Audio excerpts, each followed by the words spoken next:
people if they want to contact me at any point. Thank you.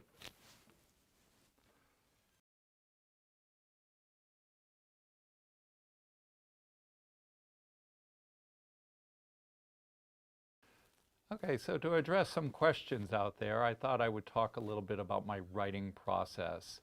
As I mentioned earlier, I wrote the first draft of this Cuban book approximately 30 years ago, back in 1990. I always wanted to be a writer since the age of 8. I thought that that would be a fantastic life to have. But over the process of the years, I continued writing and working on my writing craft. But at the same time, I opened 3 different businesses, a fitness center and a bookstore, a mystery bookstore, which is actually where a detective, Gough Langdon, is going to work out of in my new mystery series coming out over this next year, which is my mainly mystery series of Mainly Power, Mainly Fear, and the third one, mainly Money. And it is a mystery bookstore, and to augment his income from that bookstore, he's also a private detective. But I owned the businesses, and then I taught history for 10 years in Brunswick, where I live, and continued to work on the craft. And I decided to break away and dedicate myself to writing in 2014. And at that point, I self-published my historical novel, Joshua Chamberlain and the Civil War, at Every Hazard. And as stated, I just had a book come out this past March, I Am Cuba, and I have a mystery series coming out over the next year. And I have 3 other books in the pipeline, because my writing style is that I write every day. That's what I do. I get up in the morning and I have a cup of coffee, and then I start writing. I'm not saying I write all day every day. If something more exciting comes along, if I get a chance to go golfing, I'll go golf. But I will write every day, and I sit down at my computer, and the rest of the day I pretty much am thinking about what I am going to be writing, because it really does become quite obsessive, and therefore I never really have any writer's block or anything like that, because I've already planned out in my head what's going to be the next step. And sometimes it's a little hard to get started, but I'm a big fan. I believe strongly, once begun, half done. So if you start, you're well on your way to getting there. And so, if anybody out there, dreams of being a writer, and I would say there's only one way to do it. You sit down and you begin. If you have dreams of making money from writing, well, that's another thing entirely, and very few people are going to accomplish that. But to write and to get published is very difficult. I've done hundreds of queries to agents and publishers. I'm very happy with who just Encircle Publications, who just published my I Am Cuba book and is bringing my mystery series out as well. And they've given me a great hand up and pulled me up. And as well, there's a family of authors at Encircle Publications, which is really nice to have. We often have Zoom meetings on this day of COVID-19, where you can't meet face-to-face anymore, and the authors just get together to chat and talk and support each other and come up with ideas and push each other forward, which has been a very nice thing. I traditionally attend a lot of conferences, but in COVID-19 times, those have all been canceled. So it's nice to have the Encircle Publication authors as a family at my back, as well as many other great Maine writers. And I'm sure other places are the same, but I feel like Maine has a really rich history of writers, and they're very supportive. So I've come to know a lot of authors who just support each other and push each other forward, and it's a really good feeling to have. Are there any other questions from the audience? My book, I Am Cuba, is available from any local bookstores. If they're not carrying it, they can order it and get it in for you. But it's also available from Encircle Publications, or you can get it on Amazon or Barnes & Noble or any of the traditional ways. I believe that you could even come to the Berwick Library and read the book for free. Any more questions?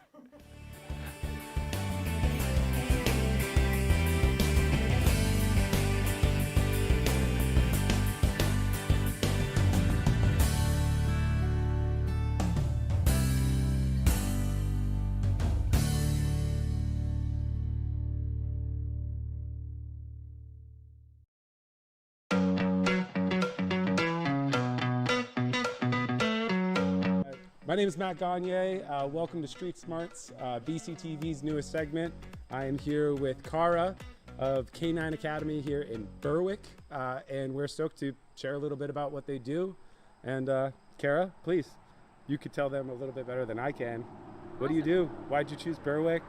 What do you guys do here at the K9 Academy? And Kara's animal care? Pet care? Yeah, pet Kara's care. Pet Care. Kara's Pet Care. I butchered that, sorry guys. So yeah, please tell us about yourself. Yeah, so I was in veterinary school when I was 21. So I went down to St. Kitts, and right in the middle of it, I ended up with some health concerns, which ended up being Lyme disease. So I ended up leaving, and I wasn't 100% sure what my next step was going to be, so I started pet sitting. And over about 2 years, it grew into, having a client list of 300 people regularly relying on my services. And by the time I was 25, I had my first 3 employees with the dog walking company. It had been my dream after that to really figure out a way for people to meet their dog's exercise needs on a daily basis. A lot of these rescue dogs coming up from down south are these working line breeds. They're, the terrier mixes, the shepherd mixes, even the poodle mixes or the lab mixes. They really need a lot more. They were bred. We took these dogs that were bred to work 8 hours a day, and then we put them in our homes. And so I felt like those dogs needed an outlet, and the people needed some relief from caring for their dog 24 hours a day and meeting those 8 hours a day of exercise goal. So we opened the K9 Academy of Berwick. Wow. Well, it really started grassroots, and Yep. passion carried you to, passion and hard work carried you. Obviously, you're very knowledgeable. I can tell just by the way you speak. And it's brought you here today. And that's amazing to be able to solve problems like that for people on multiple levels. Yep. Dogs need that exercise, or those issues are going to come out usually in a negative way, Yes. destroying someone's house. Definitely. Or you come home to your trash pile being spewed all over your kitchen floor. Yeah. And just the time, and so it's a beautiful thing. Much respect to what you do and have built here. Thank you.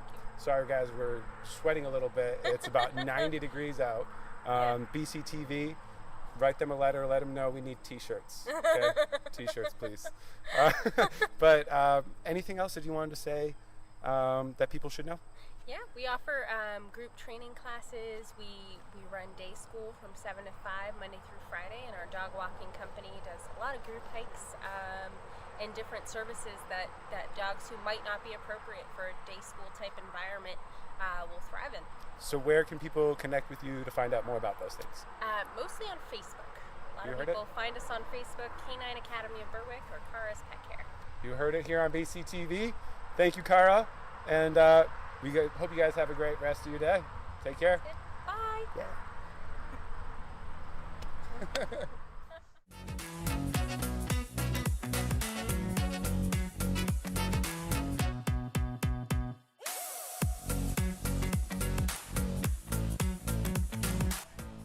5 minutes here. Kara and Nikki are already helping to make me a master dog trainer. But really, Nikki is doing all the work. What are you feeding them there? Just boiled chicken. Cool. And he loves it.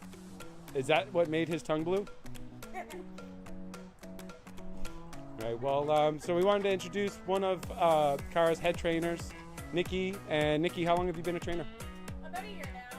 I started with Kara back in November of last year. It's been almost a year. If you'd like to be featured on Street Smarts, give us a call send us an email or simply DM us on our social media, Instagram, Facebook. Look for me on the street.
Good evening and welcome to our Jazz Ensemble concert. My name is Kayla Peard and I'm the band director here at Noble High School.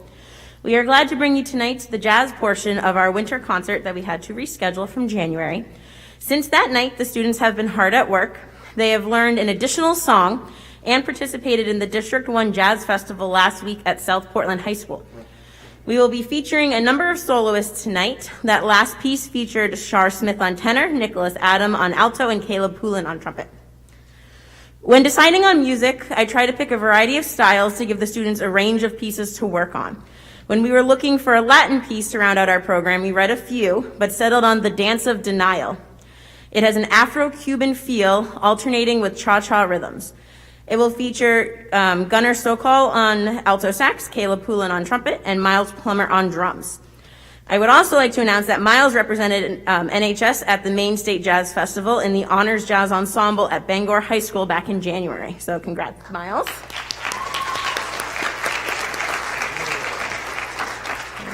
So here's the Dance of Denial.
piece Groove and Hard was composed by Don Menza, who is a jazz saxophonist, as well as a composer and was a member of the Maynard Ferguson Orchestra, Stan Kenton Band, and the Buddy Rich Big Band.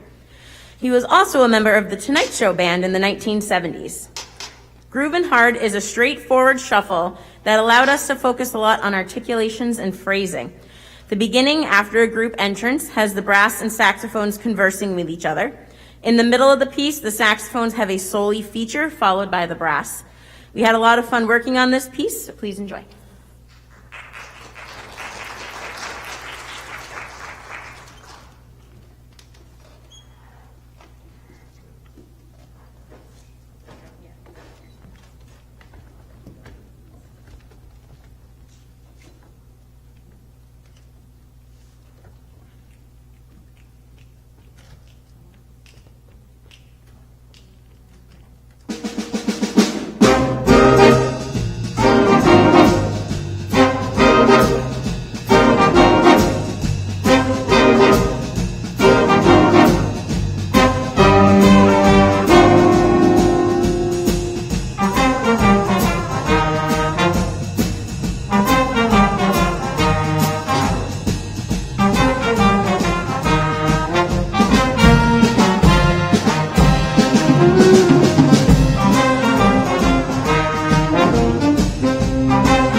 So we've had a lot of fun working on this music and getting to know each other over the beginning of this year. For those who don't know, this is my first year here with these students, and it has been a fun ride so far. I do want to acknowledge one of the sections who you're seeing a lot of flip-flopping happening in. When I arrived, getting the rosters, past the add-drop period, looked at it, and my rhythm section was 2 drummers. And if anyone knows a jazz band, there's a drummer, a piano, a bass, and a guitarist. So it was a little concerning at first, but I did want to acknowledge Miles and Ashley, who have taken on learning bass parts and guitar parts on top of their drum parts, which is not an easy thing to do. So thank you, you two, for helping and learning that stuff.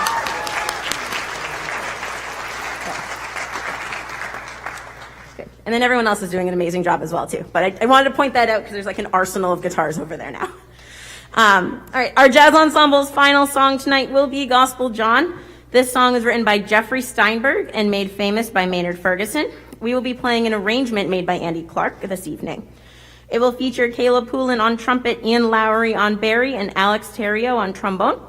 I want to thank you all for coming out and supporting the students and the music program here at Noble High School. And I am also very glad we were able to reschedule and have this part of the concert happen. So thank you all for coming, and enjoy our final song.